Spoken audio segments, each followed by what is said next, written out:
For this session, we'll be looking at the laws of indices, which is basically our unit 4. We'll be focusing on trying to understand the basic concepts behind the various laws, and after we'll be looking at questions where we'll be taking the laws and applying them to solve a number of different questions and working out different ways in which we can get the answer in terms of how we combine the laws at various points. Now, there is no one way to the answer. The only thing is that you must apply the laws correctly. So to start off on this topic, we need to know the laws.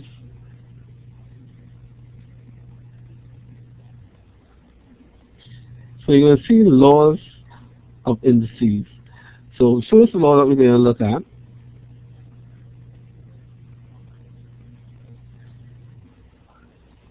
is going to be A to the x multiplied by A to the y is equal to A to the x plus y. Now, I'm going to give you a simple example. If we have 2 to the 4th power multiplied by 2 to the 3rd power, then we're looking at 2 to the 4 plus 3, which is going to give us 2 to the 7th power. Another simple example, 3 to the 2 to the power 2 multiplied by 3 to the 3rd power is equal to 3 to the 2 plus 3, which gives us 3 to the 5th power. Straightforward.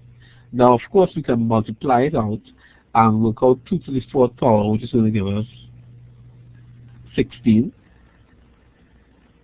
and multiply by 2 to the 3rd power, which is going to give us 8. And we're multiplying 60 by 8 and working it out. But of course, because if we know laws of indices and we're using indices, we can keep it in the indices form and do our calculations. Alright, now the next law is, we just did multiplication, we're looking at division. A to the x divided by A to the y, and this is going to give us A to the x minus y. Again, we'll look at the example, and we use the same two sets of numbers that we had before. 2 to the 4th power divided by 2 to the 3rd power. This is the same as saying 2 to the 4 minus 3, which gives us 2 to the power 1, which is equivalent to 2. Alright? Now, another way of looking at it, we can simply break it down. 2 to the 4th power is 2 multiplied by 2 multiplied by 2 multiplied by 2 over 2 to the 3rd power, which is 2 by 2 by 2, and we can cancel numerator and denominator. So if there's something in the numerator and the denominator at the same time, we can eliminate it. So we can take off, right? We can take off this on top, one on top, one on the bottom, one on top, one on the bottom, and we're left with our final answer, which is going to be equal to the same as what we got before. Understood to mean 2 to the power 1. Now, as we add this point, we're going to give it another law. A is understood to mean A to the power 1. So if a number is written without a power, so if we have 5, it's understood that it's going to be 5 to the power 1. Why I'm stating this is because a common mistake that students make is that A to the power 0 is not equal to A, but it's equal to 1. Any number to the power 0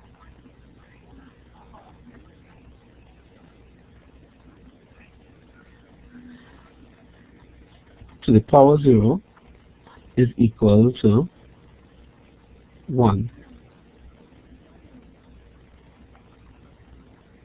So if we have 9 to the power 0 is equal to 1, 5 to the power 0 is equal to 1, 3 to the power 0 is equal to 1. Now we have to keep that in mind because it comes back and haunts us ever so often, and a number of students make common mistakes where we end up with any number to the power 0. So we have our addition, that's when we multiply. We have our subtraction when we divide. Staying with division, let's look at the example we had before where we had 3 to the power 2 multiplied by 3 to the power 3. So I'm going to look at that. So 3 to the power 2 divided by 3 to the power 3. Let's use the same format that we did. It's going to be 3 to the power 2 is 3 multiplied by 3 over 3 to the power 3 is going to be 3 multiplied by 3 multiplied by 3. So we're eliminating the numerator and in the denominator.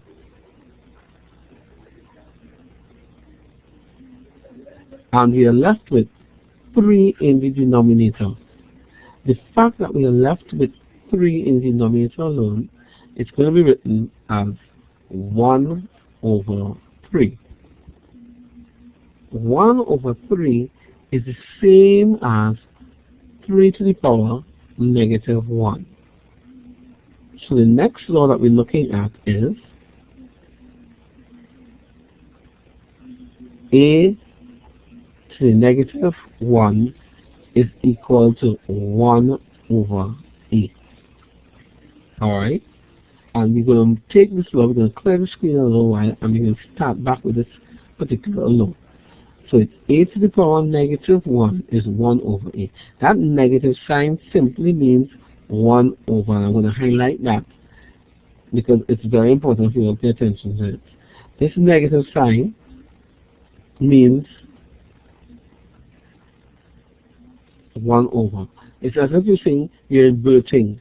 Anytime you see that negative sign, it means to invert. It means to take it from whatever position it is in and put it in another position.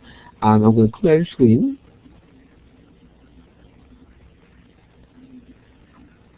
I'm going to highlight that and start at that point. So we're looking at a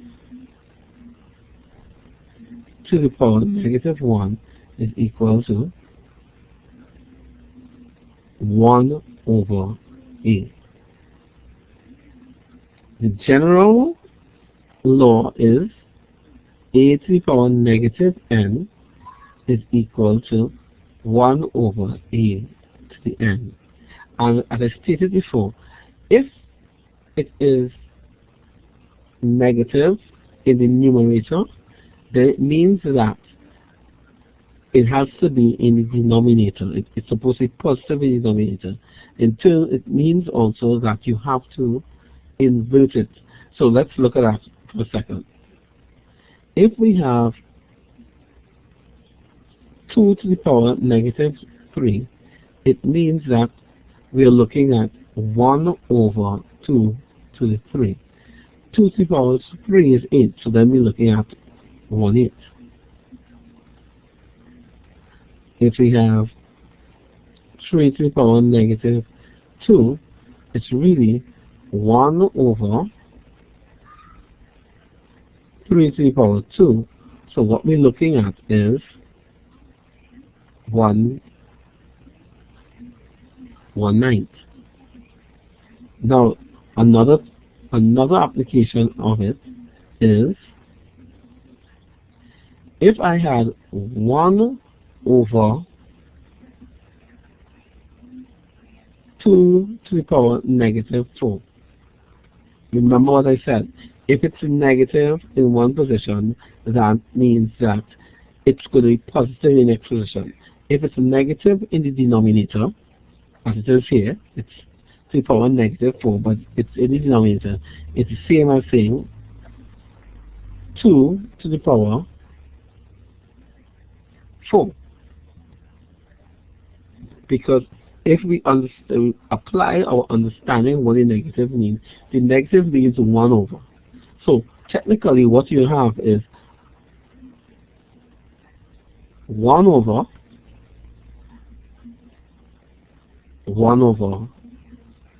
2 to the 4. That's technically what it is. So it's like if you're turning something over. If I have A on B and I invert it, I get B on A. Alright? And then if I invert it again, it means that if I turn it over again, I get back A on B. Alright? So if I invert that again, I'm going to get A on B. So if I invert and I invert again, think about turning a coin over.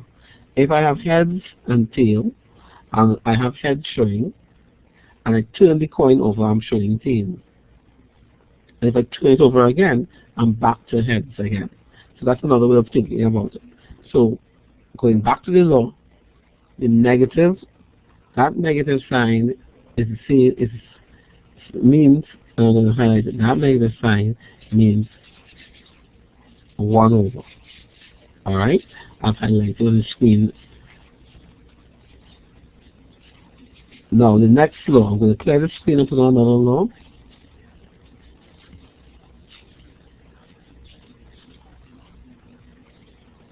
The next law we're going to look at is a law where we have a fraction as the power. So we're going to start off very simple with square root. A to the power half is the same as the square root of A. This here is understood to mean to the power 2, the square root. Alright? That's understood. So A to the power 1 on n is equal to the nth root of A. Now let's look at it in terms of a number. Put some numbers in. Let's say 27 to the power 1/3 is the same as saying the cube root of 27, which is going to be equal to 3. Alright? What about 8? 8 to the power 1/3 is equal to the same as saying the cube root of 8, which is equal to 2. And let's move away from cube root. Let's say we look at 32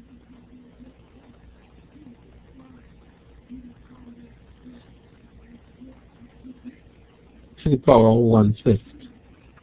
We are looking at the 5th root of 32, which is equal to 2. Think of it as the 5th root, a number multiplied by itself 5 times to give you 32. Think of the cube root as a number multiplied by itself 3 times to give you 8. Or if you go back to the first one, a number multiplied by itself 3 times to give you 27. Now we're going to stay on this point for a little while, so I'm just going to move it up the screen a little bit. So I'm going to stay on this point for a little while, and we're going to look at another law which is going to help us with our analysis of this, of the math that's taking place here. So The law we're going to look at is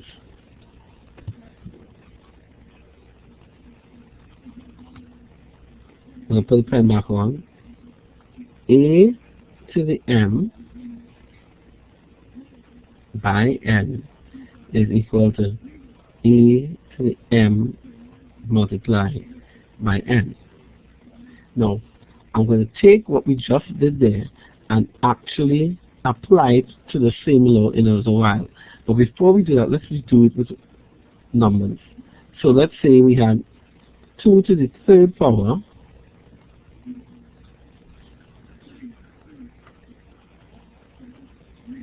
squared. It's the same as saying 2 to the power 3 multiplied by 2, which is equal to 2 to the power 6.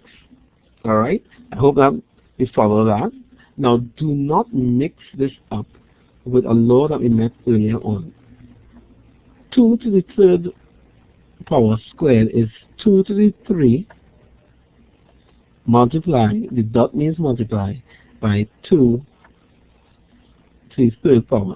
That's the same as saying 2 to the third power squared. So this is going to be 2 to the 3 plus 3, which is going to give us 2 to the power 6. Alright? So look at it. It's similar to what we had before, but remember, the red line came from the law which says a to the x multiplied by a to the y is equal to a to the x plus y. That is the rule that governs what we did there in the line that we're seeing in red. The line above is similar to it, but they're not the same thing.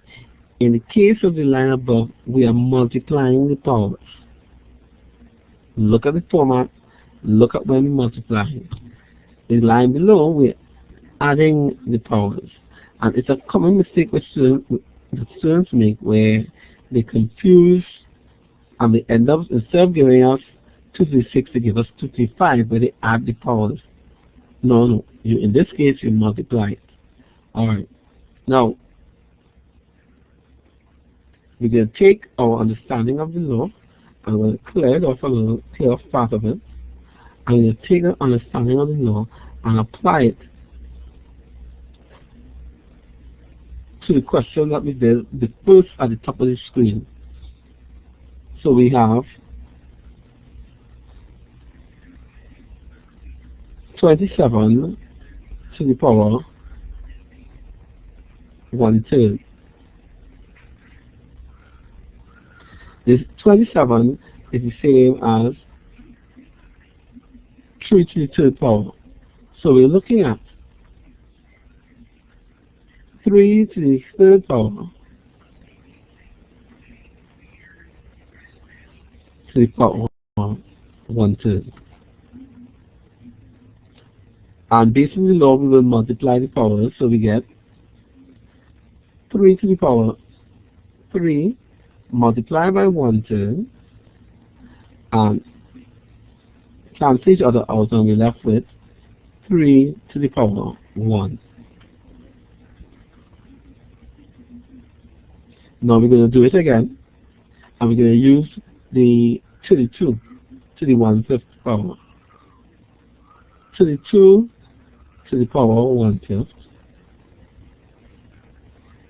Now let's put the brackets on so we can see what we're doing. It's the same as saying 32 is 2 to the 5th power multiplied by 1/5. So it's 2 to the 5th power multiplied by the power 1/5, which is going to give me 2 to the power 5 multiplied by 1/5.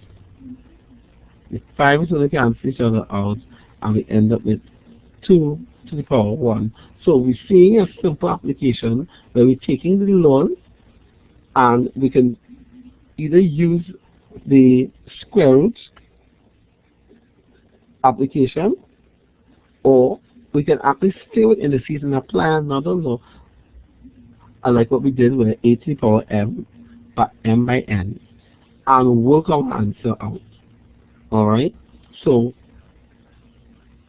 we are looking at how the laws can be applied. I'm going to do another application of the laws. So I'm going to clear the screen off. I'm taking off some areas of the screen.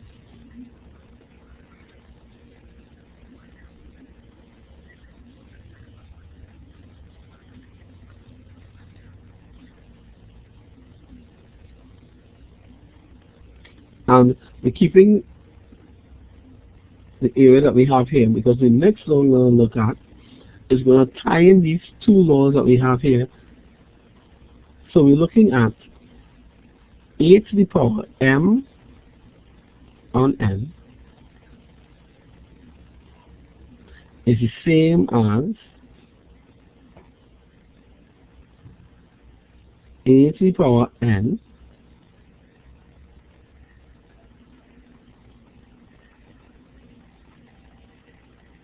a to the power m and 1 on n, which will be the same as a to the power 1 on n by m. Now look at it and look at the law that I'm boxing off in red.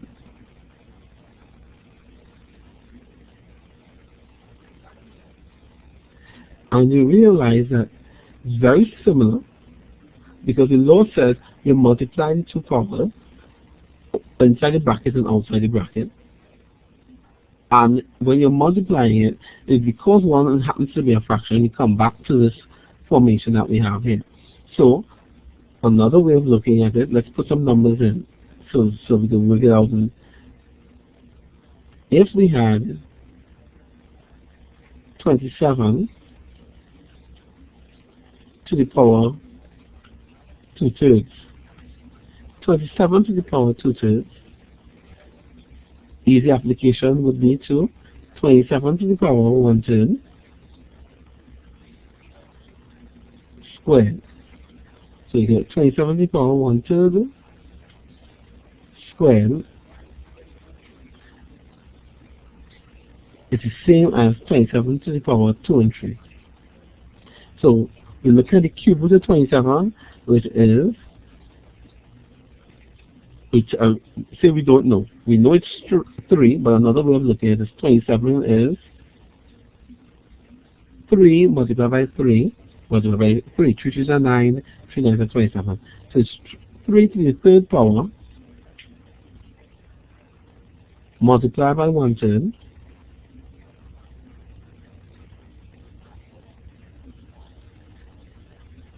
and let's put this extra bracket out so we can clear it out. Square. So 3 to the third power by 1/3, using the law, gives us 3 to the power 3 multiplied by 1/3, cancels each other out. So that inner piece is going to give us 3 to the power 1. So we get out 3 to the power 1 for the inner part. But we are still left with the outer region, which is to the power 2. So in the end, we get 3 to the power 2, which is 9. So I'm just making sure I'm using the color code, taking advantage of the colors to highlight what's working out.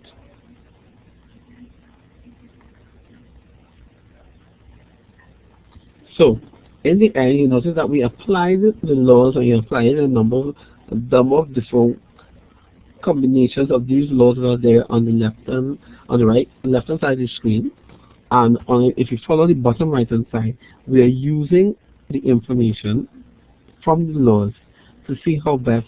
Now, we could have simply jumped ahead and said the cube root of 27 is going to be 3, so you end up with 3 squared, which gives us 9.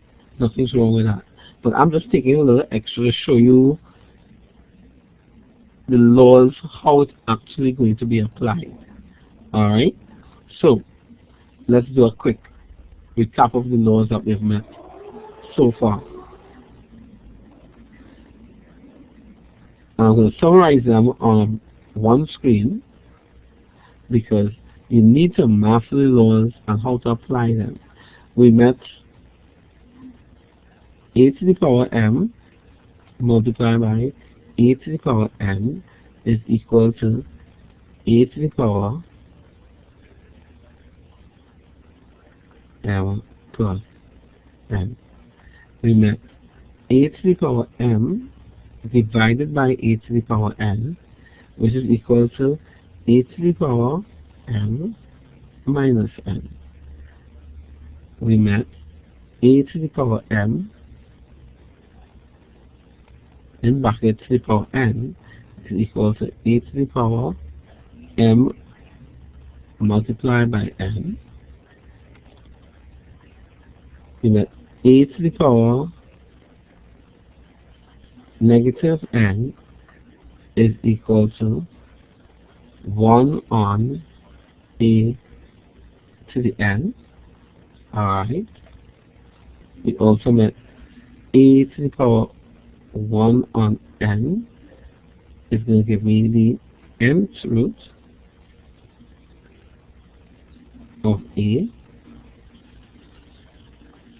to the power 0 is equal to 1.